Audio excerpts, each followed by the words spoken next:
Simba kuelekea kwenye mechi ya tarehe 15 ambayo itakuwa ni mechi ya fainali ya kombe la shirikisho mwaka 2024 mwaka 2025 katika nchi ya Morocco na RS Berkane. Sasa walichoweza kukizungumza na kutoka kwa semaji la CAF, semaji la Simba, ambaye kwamba tiketi zimeisha, yani kwa mashabiki wa klabu ya Simba, lakini pia na hata ndege ambayo iliweza kutolewa kwa fursa ya mashabiki wa klabu ya Simba Sport Club, na walichoweza kukiomba ni kwamba hawahitaji support na wala hawataki ushabiki kutoka katika timu pinzani, yani hapa klabu ya Yanga. Kama ni shobo zote manake inabidi wapunguze, na yote ameweza kuyazungumza semaji la CAF kwamba wao wenyewe wanajitosheleza, kila mmoja acheze mechi zake na kila mmoja akashabikie timu yake ambapo inacheza katika ligi tofauti. Yani manake hapo kama itakuwa ni klabu ya Yanga basi wakashabikie klabu yao katika ligi husika na sio michuano ya kombe la shirikisho ambao sasa hivi Simba wamekuwa wakijipa kipaumbele na kupiga kifua mbele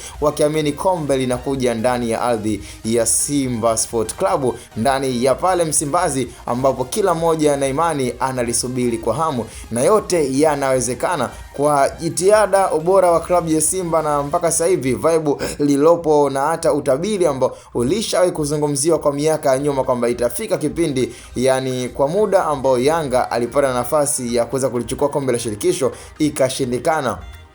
Pale ndo ilikuwa fursa kubwa ambayo nafikiri Yanga ndo wangetumia vyema, basi ingekuwa katika nafasi ambayo wameweza kutuheshimisha katika taifa la Tanzania. Lakini kwa this time ni kwamba Simba wameweza kujiwekea 100% kwamba yote yanawezekana, yani ni lazima Tanzania itaheshimika na ligi ya Tanzania itaendelea kupanda kasi kadri siku zinavyozidi kwenda. Sasa ukiwa kama moja ya mshabiki na mdau mkubwa wa soka na mwana Simba, na imani kabisa una imani na klabu yetu pendwa ambayo ni Simba Sport Club kuna Msimbazi, ndani tarehe 15 ambapo kitaumana lazima litakufa jitu RS Berkane. Naweza nikasema kabisa kwamba mpaka sasa hivi wana pressure juu, yani umekuwa ni moja ya wakati mzuri kabisa ambao klabu ya Simba imeendelea kujipanga vyema, tena wakipata fursa ya kuanzia mechi ugenini. Kwa hiyo ni wakati ambao kila mmoja anazidi kuiombea dua klabu ya Simba iweze kushinda na kuondoka na alama ambazo bila shaka zitakazowakilisha